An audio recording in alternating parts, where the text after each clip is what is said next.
I am your friend, Dr. Charles Apoki. I interrupted the series on self-discovery to make some quick videos. So one of the things about self-discovery is self-interrogation, self-investigation, self-analysis, and self-identification. When you can find answers to the questions you will ask and then define your identity, then you have started the journey to self-actualization. Self-discovery will lead to self-actualization. In the parable of the shrewd servant, which is one of the most difficult parables for me to interpret, in verse 3 in Luke chapter 16, the servant identified himself. He said, I cannot dig and I am ashamed. In other verses, translations, say, I am a lazy man. I cannot walk, and I cannot beg. But he was a good manager. So you should identify yourself. You must identify who you are. That is the distinction between you and another person. Number one, I identified that I like my private space. I don't like group activity. Number two, I don't like competing against somebody. I like to play my own game and play at my own pace. Number three, I don't like public space. Even though I can speak in public spaces, once I finish speaking, I am gone. I don't stay in a ceremony for long. I am not a herd person, H-E-R-O-T. All of us do the same thing. No. I don't like slogans. I don't like regimentation. I don't reason normally. I reason contrarianly, so I don't go to meetings. When I walk on my own, I walk better. When I come out with the ideas, I can recruit people who can help me execute them. So, if you go to the yearbook of my class, you won't see my face. I refuse to put my face. When I went to do masters at 56, if you look for the yearbook, you won't see my face. But I made the best results. No person who has ever met me can deny not being in the same class with me. The next thing is that I don't have a good memory. So I don't memorize. As you will hear me preach, I don't quote many scriptures. But I know I have a meditative capacity. So I can take one scripture, I will think over it, meditate over it. I can ruminate. I read one subject matter, I ruminate over it over a long period of time. Then I master it. So I master my subjects. I will research it. I just read that Luke chapter 16. I went to the other room, read it there. Before I came here, I had forgotten it. I had to go back and bring the Bible. So I know that I don't like competition and contention. That's why I did that video why I left my wife. I live for her. Let her manage. I'm in her bedroom. Let her manage. Let her do things. So I don't attend meetings. I identified myself. I like to chart my own pathway. If I fail, I fail. If I succeed, I succeed. I am not too interested in your opinion about me.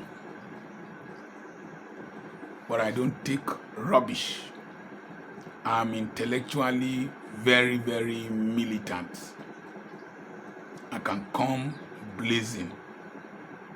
I might be round, but I'm like a pineapple. You don't kick me like football. You don't force me to be generous. I decide to do good. You can't compel me. I dare to question the status quo. Like the last video I did, this concept of better half. I am not half. I'm a whole human being. She's a whole human being. We are coming together to produce new whole human beings. I am not half. I'm not defective. I am not empty. I don't need my wife to fill me. I am full of myself. You might take me to be arrogant, but I've been filling myself up to bring enough for her. Bring enough for humanity. Bring enough for my children. Some people looked at my video. As you reap what you sow.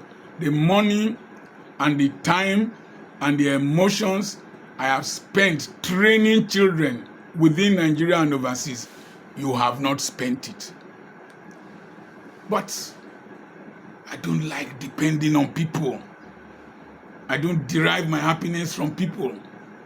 I derive my happiness from inside me and what I give to humanity. Once I got to that point, how did I get to that point? Number one, when you reach a point where the government shall be upon your shoulders, everything you want to do, you have to shoulder it alone.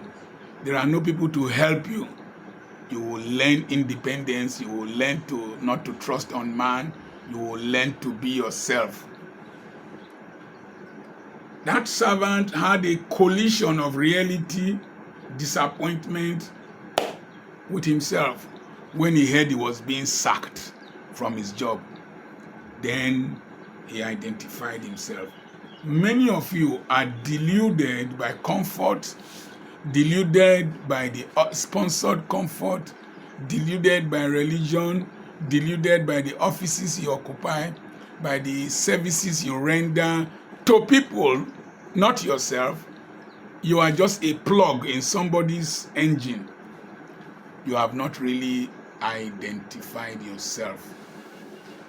When I identified myself in relationship with females, I took precautionary measures. When I identified myself in relation to money, I gave to my wife to manage, because I found out that she was a better manager than I am. I will not say I'm the head of the house. The head of the house, I'm the breadwinner. You can be the breadwinner, you might not be a good baker. If your wife is a good baker, win bread, be the breadwinner, but sell the bread and buy flour for your wife to bake more bread. So it is this process of self-interrogation, self-investigation, then self-identification that begins the journey to self-discovery. Self-discovery. I'll say this, then I'll leave this video. Now, the next thing, in looking inward, ask yourself, what is your comparative advantage? My comparative advantage is in my mind. My mind is very creative. My mind is very analytical. My mind is very contrarian. It enables me to think. I sit down, I look at things, I analyze things. Once I identify the power of my mind, I focused on my mind.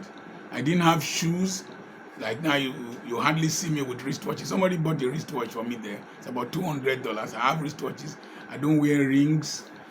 Fashion is not my business. I was buying books, second-hand books, second-hand Newsweek magazine, second-hand Time magazine. So I knew people about Moshe Dayan, Ben Gurion, Golda Meir. I knew all those people. The Day of the Jackal, I knew all those people.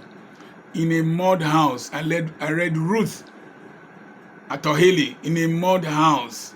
I read Tolstoy in a mud house, because I was going to buy second-hand books. I knew I needed to develop this head, this mind. My wife would say, "You have not finished reading the old ones you bought, and you are buying new ones."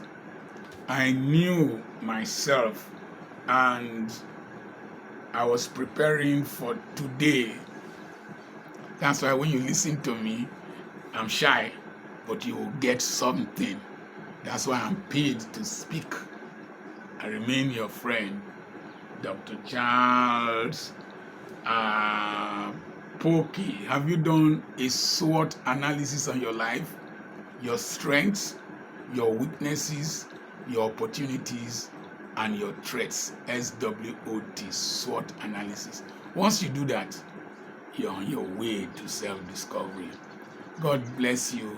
Send a message to me on +234 7052136763.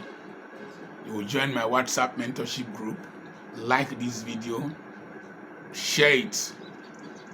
Somebody sent me a message now that I should pray for him that is not doing well. I told him the first thing you need to do is to interrogate yourself. Why am I not doing well? Another person sent me a message that I should give him prayer points for his business to do well. Can you imagine the African mindset concerning businesses? And I told him, go and listen to my videos on how to grow businesses. Develop your mind, not prayer points. God bless you.